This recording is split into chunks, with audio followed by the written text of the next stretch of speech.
Welcome to another live episode of Halftime Adjustments. It's your host, Eddie Arnell, my man G Witt, Mr. J. Lou. Tighten up, baby. Baby, tighten up. And little J. Lou on the show today, too, to give us some tighten up, man. Give me a tighten up. Give me a tighten up. All right. All right. Fellas, man. Whew, another week on a two-tone blue. Wanted to see if they were going to continue to show just a little improvement in certain areas, right? We know it's not going to be perfect, but we want to see if Cam is growing, these receivers continue to grow, the play calling, things of that nature. So, and after a week where we traded our other commodity at cornerback, Roger McCray, to the Rams, is this big of a fire sale? And Jay Lou, we're going to talk about that later on, man, because we need to talk about some of those things. Because one thing, and I was pointing out to G Witt today, and we'll see, it almost like they had sweat on the snap count. so we'll talk more about that in a minute. But yeah, they come in today, want to see that, want to see more chemistry and experience. The experience for the rookies is always great. Chargers 27, Titans 20. Titans fall to 1-8. Chimere DK with a 67-yard punt return, first since 2012 when Darius Raynaud did it twice against the Jacksonville Jaguars. So G Whip, a couple things from today's game that stuck out for you. Oh, okay. Well, you mentioned one. DK finally breaking loose and coming back with a punt return. That was good. It was good to finally see, things come together. They had the wall set up really nice and everything. And I thought he made a good move to get to the outside. And once he got there, all he was counting on was that last person to block the kicker, and then we were good to go. So that was a good thing. The defense scored on a pick six, which, when I go back and look at that play, it was like, okay, Herbert just wasn't looking when he threw the ball, but that's okay. I mean, I thought Cody Barton made a good play on the ball and got a pick six out of it. Joey Slye did pretty good today, except for that one kickoff where we kicked off from the 50, and he kicked it through the end zone, which didn't make sense to me. 45, yeah, it didn't make sense to me for him to do that. So, but overall, I will say this, and we'll talk about it, I know, as we go more in depth, but it's pretty bad when you get scoring from two phases of your game and you don't get anything on your offense at all. That in itself is really just, I mean, I know, again, I'm taking this as preseason football right now. I'm just trying to see what they can do. I'm not even looking at it like they're going to win anything. I'm just going to see how players play and everything. And today was I thought they had plenty of opportunities that they just didn't take advantage of due to a combination of two things: poor play and poor play calling. As far as I'm concerned, the wide receiver screen and the wildcat, they need to just trash it because it doesn't work without personnel. Recognize your personnel and realize that it doesn't work. But that's it. That's it for me. All right, Jay Luke, go ahead, man. Yeah, I'm gonna keep it sweet and simple this week. 2 goods, 2 positives, 2 negatives. Okay. Positives that I had coming out of today's game is the trajectory of the rookie class, and that means the overall class, not just the offensive side, but defense. You saw, his name slipped my mind. A safety, a guy, Winston Jr. You saw him you saw a lot of big dime. With him being in there and getting a little bit more comfortable in that role. So I really look forward to him after the bye. But the rookie class is one that I thought was there. And then 2 would be just special teams being fixed. Now, there is one, and I love me some Bones, so I've got to be critical of him just for one thing, and G Witt brought it up. They didn't take advantage of the kickoff rule because apparently he should have kicked that ball out of bounds from the 50 instead of kicking it through the end zone, because I believe the rule, and it happened in a game with the Steelers today.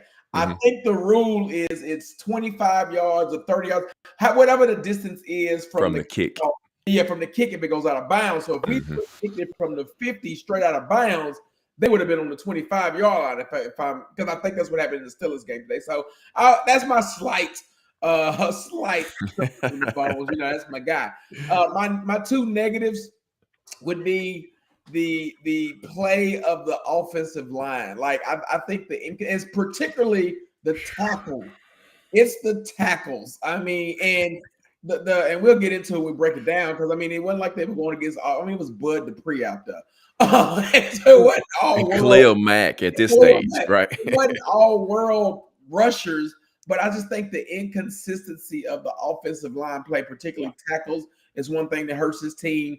And my second negative today is you saw a team, if you really, again, which some of our folks on here that pay attention, they football fans, and we hopefully help them look at it from an all 22 stand. If you look at the game today, you have to come away thinking like I did that this team, even constructed as it is now with this roster, is a coaching staff away, not players, but a coaching staff. 100% agree. Away. This is the first time, and let's be honest, the Chargers are a good team. Again, yes, injuries happen to everybody. I hated to see Joe Alt look like when he drove past us, it looked like his ankle was going a different way. They didn't air cast him, but he could be out for a time. But you hate to see injuries as a part of the game. We have injuries on the offensive line. Ours is trash. You're supposed to take advantage of that. Today was a game where I thought our players matched up to a more dominant team that was on the field because they matched up well against the Chargers. But this is a game that I'm 100% say it. This was on the coaching staff, particularly the offensive side of the ball. But that's why I walked away from today thinking that this team is a coaching staff away from actually maybe being able to look like a competent football team. Yeah, got a lot of comments, man. I'm gonna give them in right quick. Will, appreciate you coming out. Nathan, Dewey, Chatham, and Howe. Gorilla 10, man, glad to see you, brother. We hadn't seen you in a while. Big Ken Lou, Dion, of course, my man. Darius. Let's talk about it. So, and Ada Great, man, I see you pop on too, for my man. Appreciate you joining us. So, the coaching, and we'll talk about the plays in just a minute. But here's my things too. I said the Cali playbook was open for business today. Right? Yeah. The Wildcat 2 times. So here's the thing, and we've said it on this show 1,000,001 times. I'll say it 1,000,002 times. You got a short yardage situation. Why would you line up 7 yards deep to put yourself in that position? It doesn't make sense. You ran the Wildcat once on the north end, then you go down to the south end. You shift to the Wildcat. And you run it again, and you come away with nothing. And so, that right there was crazy. I love that the rookies are continuing to get the meaningful snaps. Winston Jr., Marcus Harris, you saw him play today. Had a great pass, PBU against Ladd McConkey down on the other end of the field. Don't know why we only had 3 targets for the tight ends today. Chig and Gunner, where were they at? Gunner makes that great catch, great throw by Cam. He makes a great hand catch on a tight throw. Where is the plays for the tight ends? And then, Cam, to me, he's got to scramble more. He's got to learn to get out of the pocket a little bit quicker and run. He can run and he can make some plays. And it's okay to take the short routes at times because he at times wants to throw that deep ball a lot. But yeah, let's go ahead and jump into the offense so we can talk about some of this coaching, man, because like you said, Jay Lee, you said it well. Coaching malpractice, the way that this defense played today, this game, we should have won this game. We should have won this game today. Yeah. So Jay Lee, I'm gonna go ahead, man, with the offense. Go ahead. Let's dig into it a little bit deeper because if you really look at it, it's some crazy numbers out of this game. And it'll tell the whole story about this offense today. So if you again pull back the all 22 view and look at it, don't look at if you don't box score, look at it. The offense only scored 6 points today. That's it. You had a defensive touchdown and a punt return touchdown. The offense generated 6 points. I don't think we got the first third down conversion until Ellick made the deep 21-yard catch. The play calling, this is what irritated me sitting in the stands amongst my people today. We were running the ball well. If that's one thing that I could take away from it. I thought, and when I say running the ball well, I thought both Pollard and Spears were running very well. Offensive line was eating when it came to blocking, especially early in the game. And then, as you know, to steal a phrase from G. Witt, they wanted to start getting cute when stuff was running and not run between the tackles. I was yelling, and my voice is a little raspy, but I was yelling today at the coaching staff because it makes no sense that Gunner's first target came in the fourth quarter. It don't make any sense. In the fourth quarter. Chig had, going into the fourth quarter, Chig was 1 target, 1 reception for 4 yards. So, now again, did you have him on a pitch count? And we can talk about that later with him. But Gunner, Gunner, I think at this point in time has like 75-80% catch radius conversion. He leads the team as far as if you throw the ball near him, he's catching it. He's catching it. So I don't understand why we didn't have that. The Wildcat, if you heard the response after the game, they repped it a lot in practice. They look good. Ain't nobody tackling you in practice, and the scout team ain't them. Like, you didn't gain a yard. And I think if you go back and just look at play calling, the 3rd down and 1 that you ran the Wildcat on the coming our way, was terrible. The fourth down call was just as terrible. And today let me know that it's either this coaching staff, they don't trust the quarterback that they have to A, be able to run a quarterback sneak, or B, be able to throw the ball in the end zone. So think about it. That drive that was such a pretty drive. You know, we always won out and making halftime adjustments, no pun intended, but you get the 3 and out, which we have. Everybody in the stands just knew the Chargers was going to go score. Yep. You get the 3 and out. You put a nice drive together, and on that drive, your quarterback was throwing the ball. You got down to the end zone, within the red zone, and you took it out of his hands. Completely out of his hands. So, I mean, that's just you've got to build some confidence in him. We was teasing in the stadium. We have yet to see a touchdown from the offense in the north end zone, coming towards my way. That's funny. The entire year has yet to see one, and get down there and you turn it over on the 1 yard line. But I just, you know, as much as we were harping on Callahan, I don't think it's him.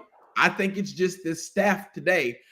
Because Callahan's been gone. He ain't been calling plays since week 2.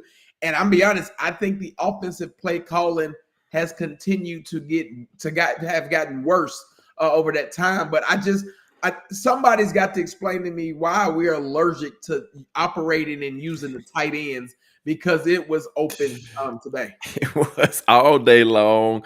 I mean, it's just crazy. 100 yards of total offense in the first half. And the funny thing is, and I'll come to you, G. Witt, we scored 14 points in the first quarter. But go ahead, G. What you got? Well, you know, J. Lou, he pretty much covered it. But yeah, the play calling just absolutely, I thought, was horrendous. Really, you didn't have a really solid drive until you got, like you said, you came out at the halftime. You get your defense gets a 3 and out. Chargers punt. You start moving the ball. You start making plays. I'm like, okay, good. We got a good rhythm going. And you get down and for some reason, when we get in the red zone, we get allergic to the end zone. Because all the scores really have happened, very few of them have come through the red zone. And today, I mean, I would say this: play calling was really bad. You got third and goal from the 1. 1. Why are you going Wildcat? I mean, you just let the defense know what's coming. Yeah. To Eddie's point, not to cut off you real quick, but to Ed's point, you motioned into it. You didn't come out lined into it. You motioned into it. I'm like, you already know what's coming. Yes. So, and then on top of that, and on the 4th and 1, you know, I really had no problem with it, but you know, execution was just bad on 2 parts. Offensive line did not get a push. No. And Tyjae Spears went in straight up instead of getting low and trying to go under. That was Pollard. That was Pollard. That was Pollard. Yeah. Either way, that shouldn't happen. And the fact that it was Pollard makes it worse because he knows better. It makes you wonder, to your point, which you just called out about the offensive line. It makes you wonder if they thought, because if that was Spears, we've seen Spears dive over the top. Right.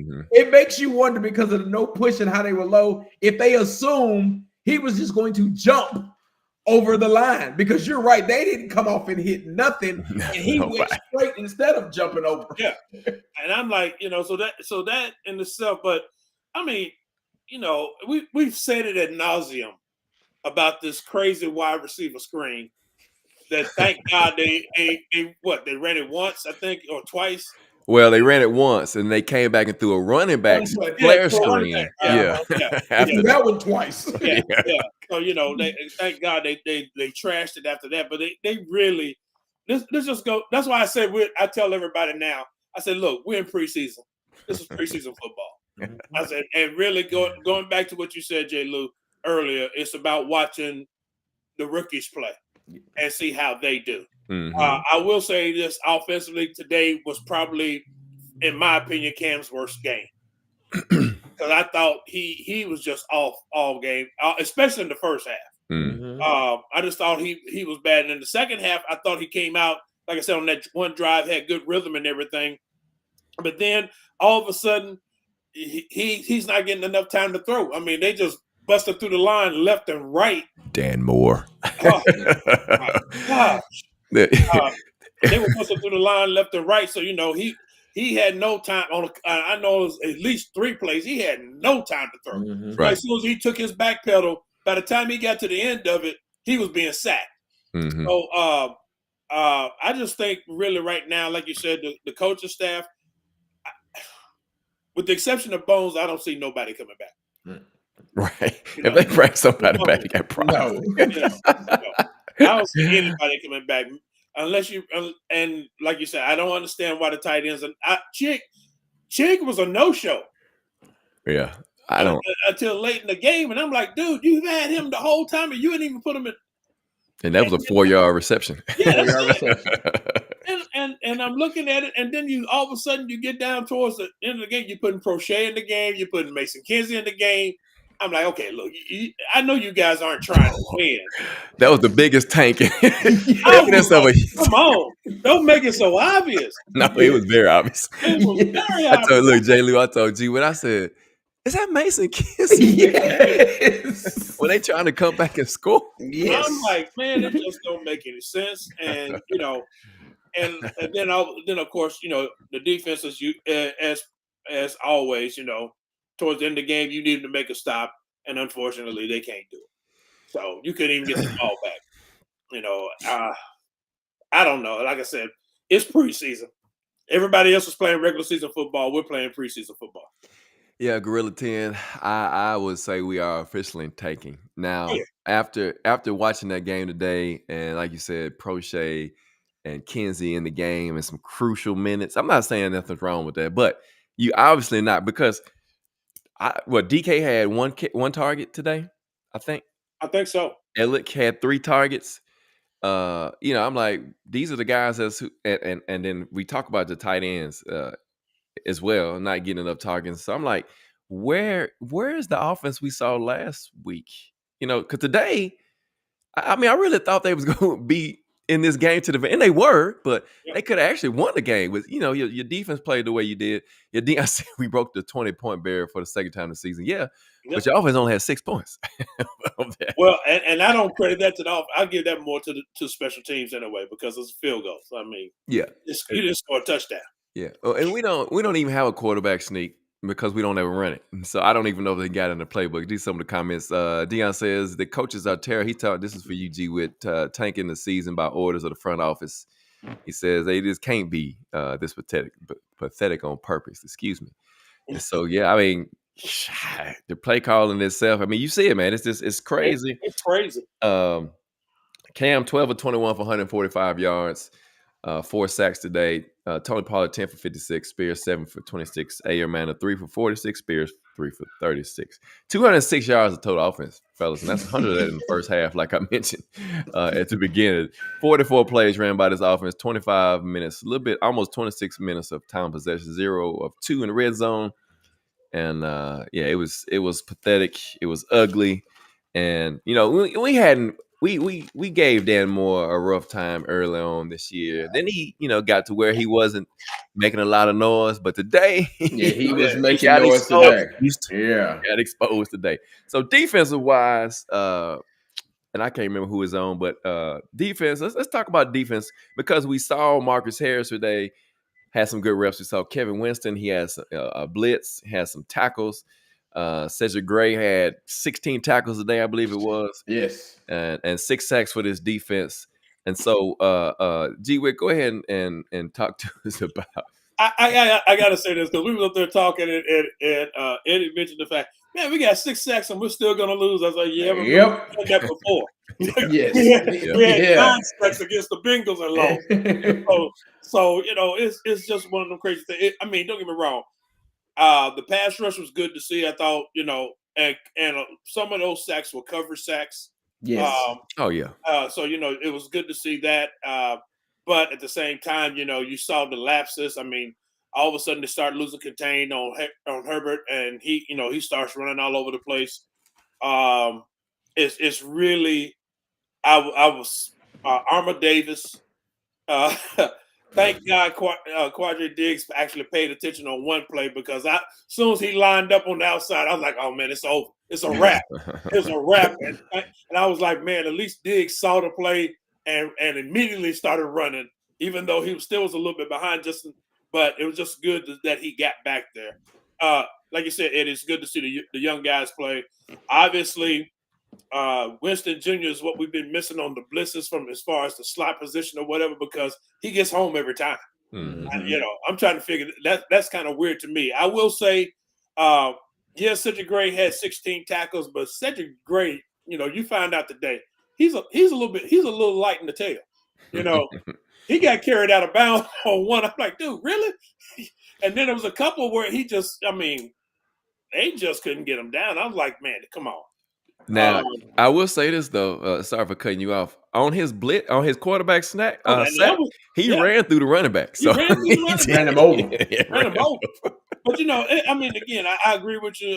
Like you said, J. Lou, you said it really. I think it was yesterday that if Sweat is on a snap count, be on the lookout by Tuesday. So and I don't disagree with you on that because he was definitely on the snap count. I pointed out to G-Wit. I say Sweat even in the game.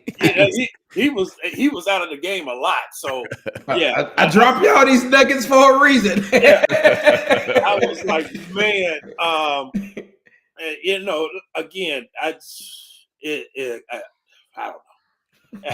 He can't even say nothing. I can't say anything, man. Seriously, because like I said, it's good to see the rookie Marcus Harris, seeing him out there playing. Play these guys because really, in all honesty, like I said, we're in preseason mode. Play them.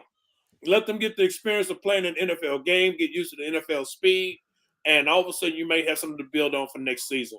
But yeah, you got to do some things a little bit differently. But like I said, it was just good pass rush. You get 6 sacks on the Chargers. That's pretty good. And the defense, I'll say this. The defense played well enough for us to win. I do say that. I will say that. Yeah, and the fact that they contributed 6 points to your scoring is huge. Mm-hmm. Because they hadn't done that all season, really. So that's what makes what happened on the offensive side of the ball so perplexing and disappointing. So Dion asked, and I'm gonna let you take this, J. Lou. He said, "Why would we trade Sweat? We just drafted this dude." So there are some rumblings coming out of camp. So go ahead, J. Lou. Yeah. So there's some. You've got a new front office that they want dudes that live, breathe, eat, sleep football. You heard that preached a lot during the offseason. And there's been some behind the scenes things around Sweat's desire to be great. I guess that's the best way to put it. His work ethic, The way he was dealing with the injuries, not showing up to workouts when he should, and just kind of that being that nonchalant and just showing up on Sundays just to play and go from there, but not putting in the work. And I'll be honest, that's rubbed some folks the wrong way in that front office. Now, I'll be honest, I think if they get a package that they like, I could see him being moved. I think they might try to give him one more year just to see if a new staff, new leadership can maybe reach him a different way. And I mean, I think that's part of the reason why you saw Brownlee traded, is that he probably rubbed some people the wrong way. And you probably got to have some of those folks on your team, but they got to be willing to buy in as well. And I told the Jets all week long, I've been saying it since Wednesday. I was like, hey, if Sweat's on a snap count Sunday, he might not be a Titan Monday or Tuesday. Hey, and he was. I mean, if you paid attention last week, I called Rodgers, and it happened the next day with McQuarrie. So that's why, to answer your question, Dion, it's you giving him away. Yes, you're giving away a young, and it goes against what they're saying about draft, develop, and retain, especially because it's young players. They didn't draft him. The person that drafted him, and I heard a lot of things that when Rand left, there was a couple guys on this, and which Rand still has his fingerprints and still talks to a few players on this team. Well, you get them all the sauce now. Go ahead. Yeah, get them all the sauce. But there was some rumblings that when Rand left, there was a few players on this team that those inside the building thought they wouldn't make it with the Titans, because he kind of helped keep them stable, I guess is the best way to put it. And you're probably starting to see those crumbles now with some of these folks that you've seen or heard on the trading block. Yeah, I don't know if anybody's new. I think it is Boston Titan. I think it's your first night with us, man. If not, I apologize. But on this show right here, J. Lou has all of it. Inside scoop. Everything that he says happens, and he's the Adam Schefter of the show, man. You gotta listen, man, because he says it and it happens because he knows people. Yeah. And so let's see. Dion says, "Well, I don't know about living and breathing football, but Sweat looks like he eats football." That's part of the problem. That's part of the problem. Sweat has the same type of attitude that Albert Haynesworth had when he first got here. And it wasn't until Albert Haynesworth got into his contract year when and they held him on a 1-year deal 2 years in a row that you saw him just play lights out. Talking about lining up on the line and jumping over the offensive line to make a sack and everything. It wasn't until then. So Sweat might be that kind of player. And all I say, and it goes back to really what you said, J. Lou, with Rand. They had somebody they could talk to, somebody who was going to help them along the way and everything. And once they got rid of him, they lost that. And for some players, they don't really come out of that. And it happens more often than people think. You coach. That was the one thing I was saying about some players like a Jameis Winston, needed to be playing with somebody like a Tony Dungy or Lovie Smith, somebody who's going to actually help him along the way. Yeah. But, that didn't happen for him. So a lot of players aren't built to actually just, I would say, be like Jeff Simmons. I don't care who's here. I'm balling. Yeah. That's a different breed. Yeah. And Dion, you're right, man. It's the work ethic. This is what they have around with Sweat. There's Bernice James. He said just the entire organization needs to be rebuilt. Now, I will say this. You brought up Albert Haynesworth, and we'll move on because J. Lou, I want to hear your thoughts on the defense today. Yeah. I did not like Albert Haynesworth at first. Nope. And you can ask G. Witt why, because he was so lazy on the football field. He did not run. He did not run to the football. And my brain, I'm wired. I run to the ball every play. When I'm like, this don't make sense. That's all I was taught. Right? Yeah. So, are we saying this is political? Hey, man. So I want to answer that one because, and this is gonna sound crazy. If Vrabel was still the head coach, I think you would be okay with a Brownlee, a Sweat, somebody like that, because Vrabel was going to command that team. Say what we will about Vrabel, and to a degree, I mean, if you've watched the last 4 weeks or so since Callahan has been fired, the football team looks like a competent team per se, not like the just the crazies running the asylums. They're in charge of it because and no knock on Callahan, but Callahan came in and he was the total opposite of Vrabel and just a little softer with the team. Way over. Yeah, so they've got to find a happy medium. So I wouldn't say it's more political as opposed as trying to find. And again, that's why I said if depending on the coach, if Sweat's still here Tuesday, then that means they're going with the plan on depending who is the coach that comes in here that can right the ship and have them in line while still getting the best out of them. Then they'll go and let them play that way. Go ahead, Jay. But the defense, man. Yeah, I'll go ahead and roll to the defense. I think Cody Barton has been watching the show because he finally we had a sighting. had a sighting today, and he read the play great, and again it was good pressure from the defense. And again, I don't want to hear folks talk about the Chargers offensive line. We've played against offensive lines that have been terrible all year and haven't had a pass rush. We've got one. So, we've got one. So to be able to see them get a rush, I was joking with my brother and the folks around. It's amazing how some of these defensive ends play when they know they might get traded. Because we saw the same thing this week last year with Arden Key when he had the game of his life when it was trade rumors around him. But Jahar Ward, he's been, I think this is 4 weeks in a row with a sack now for him. You like what you saw from not only him, but Draymond Jones. I thought they were getting good pressures. The run game, it finally broke. I thought I think the Chargers running yards are deceiving because of Justin Herbert. Yeah, it was him. Because I thought we actually played well against the run. I mean, and it's, what would happen if Big Jeff was in there giving that O-line? But what has that been? So I'll give Denard. I came on here last week and I blasted Denard. That was in my opening thing. I'll give him his props. They adjusted. He took advantage. He called up some great stunts today. Now, Ed, you talked about that a lot. They had a lot of stunts. They did a lot of simulated pressures because there wasn't as many blitzes. If I'm not mistaken, the sack that Gray got was a simulated blitz because I think he still had 4. Now, I will continue to say I don't understand part of dropping some of these DNs in coverage because, and it goes back to what G was saying earlier about the tackling. Harold, he stood there and waited on Justin Herbert to come in there, and Justin Herbert lit him up. And then Diggs did the same thing a couple times where they're sitting back waiting on the running back or the wide receiver to come to them instead of going to tackle. So that's the same thing. Yeah, so that they've got to fix that. But you like to see what you saw from the depth pieces on this D line without a Big Jeff, without Sweat really making a big impact. You finally started to see that pass rush. I mean, to sack him 6 times, and again, I think 6 out of those 6 sacks, at least half of them came before Joe Alt went out. Because they was giving him some work earlier in the game. But I thought Armour Davis, I mean, that one pass that went over him, you just playing against a top 5, top 7 quarterback. I give it.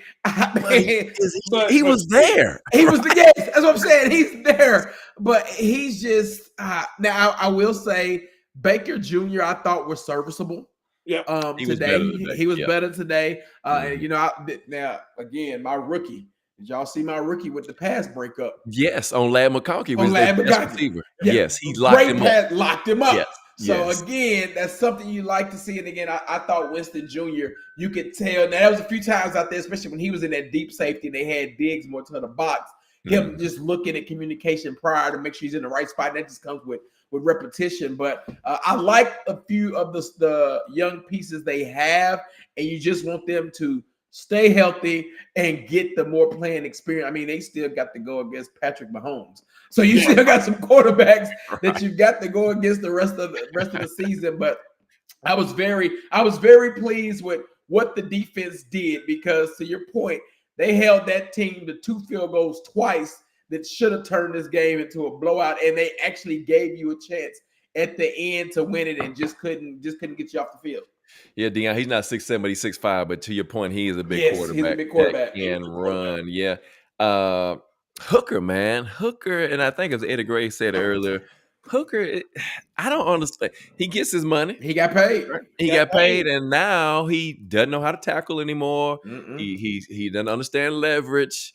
You know, I don't know, between him and Armour Davis, when they on the same side, I don't know who's wrong. Yeah. Because one plays short, the other plays in the middle. Or one comes up and the other goes. So I don't know who's wrong there. But Hooker has been very disappointing so far to me at this point of the season, when you thought you had a safety that was a good player. And he's been a good player since he's been here.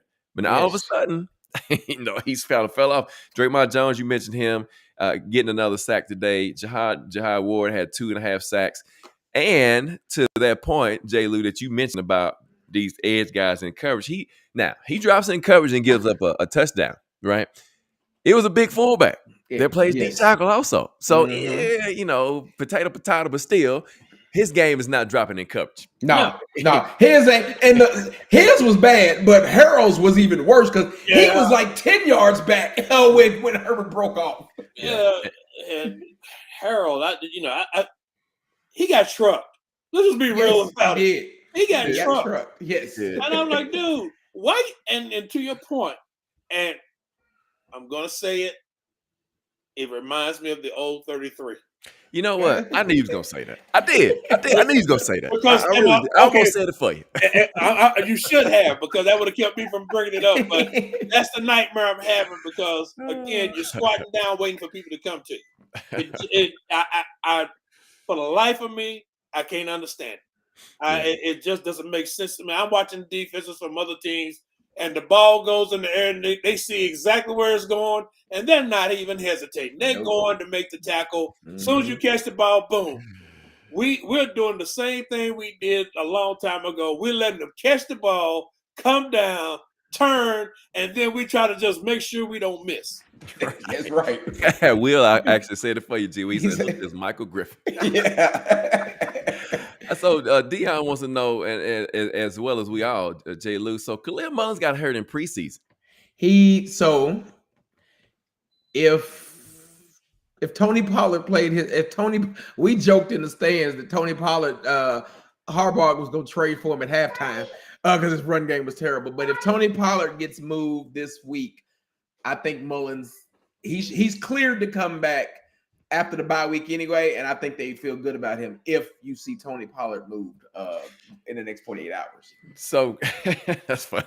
343 yards for the Chargers today, 212 in the air, 131 on the ground, which 57 of that belong to Herbert, and 6 sacks for this defense, 3 for 4 in the red zone, 1 interception that turned into a pick 6. Looking at the AFC South, the Colts 7-2, they failed to pick. So, well, we'll talk about that in a minute. The Colts failed to 7-2. The Pittsburgh win. The Jags win the overtime. As the Raiders go for 2 and didn't get it, and they go to 5-3. The Texans fall to Broncos 18-15. Now C.J. Stroud took a big hit in that game. Hopefully he'll be okay. And so since we're on a bye week coming up this next week, and we look at. And I was telling y'all, I think I said on the show before. Now, I'm not saying one loss is a deal breaker for the coach, but I told y'all the real Daniel Jones is going to show up, and he did today. 5 turnovers. They better hope they get home field advantage because they don't want to go nowhere and have to play on the road. The real Daniel Jones, 5 turnovers today. And you said that, and I was thinking about that. How many yards did the running back have? 40. That's it. Well, that's what I'm saying. So you make him. Remember, I told you that too when you said that. If they got a good running game, he's gonna shine. If the running game ain't working, he was 14 for 45 today. 14 carries is not enough. 50 attempts. 50 attempts. Yeah, 50 attempts. So that's what you got to do. Jaguars ran it 40 times today. Yeah, they did. Deion said he had to write apology to Michael Griffin because he fell off. His play fell off because the franchise failed him health-wise, in his opinion, and ruined his career. That's incorrect. That's incorrect. Michael Griffin failed himself health-wise because the Joker didn't know how to tackle. He's going in there always put their head down with his head and kept giving himself a concussion. Yeah, it was like, dude, you don't know how to tackle. That's and right. he was always going with his head down. With his head down. Yeah. And that's the problem he had because it got late on in his career. It was always about I'm tackling with my head down and I can't see the runner, and they're just either juking him or jumping over, but whatever. So no, the franchise didn't do that to Michael Griffin. He did it to himself. So J. Lou, now here we are, man. Trade deadline on Tuesday. We saw a little pitch count for Sweat. You still feel like Sweat may be moved? Or you already said if they feel like we'll see. I think if anybody gets moved, it's Pollard. I think that what about Ridley? If I'm the Titans, I move Ridley and I tell whatever team that wants him, I'll pay his salary. And I think you can get you a third round out of that, if not a fourth. Because if not, you'd have to get a 6th or a 7th. But like if Buffalo calls me, I'll eat his salary if you give me your third. Because I think you're gonna have to buy a pick for him. Yeah. And then see, the Patriots lost Boutte to that thing hamstring. They lost Boutte today. Yeah. And then I still think Arden Key is a wild card. I think I'd be shocked if Tuesday at 3 p.m. Ward, Jahani Ward, that is, Draymond Jones and Arden Key. I'd be surprised if all three are still a Titan. I expect one to be gone. I'm thinking Arden Key because with Jones and Ward, the way they're playing, yeah. But I think Arden Key would be gone. Chig too. I see Will just put that. I think Chig. You could possibly look at Chig being moved as well. The only issue I have with Chig is that you're making Gunner your full-time pass catching tight end, and DMR is going to be more of that H-back tight end, which I mean we can see how he's blocked, but I think you can see 2 trades. You should see 2 more trades from the Titans this week. Draft capital. Yep. Deion said that you and him, G-Wit, are going to have a cigar and a Dr. Pepper about number 33. Discussion about 33. But he said, well, you had a cigar. He going to have some Oreos. So. If this has been a few years back, he's right. But I quit smoking cigars a long time ago, man. I had to. My granddaughter made me quit smoking cigars. So I'll have a Dr. Pepper with you, but not a cigar.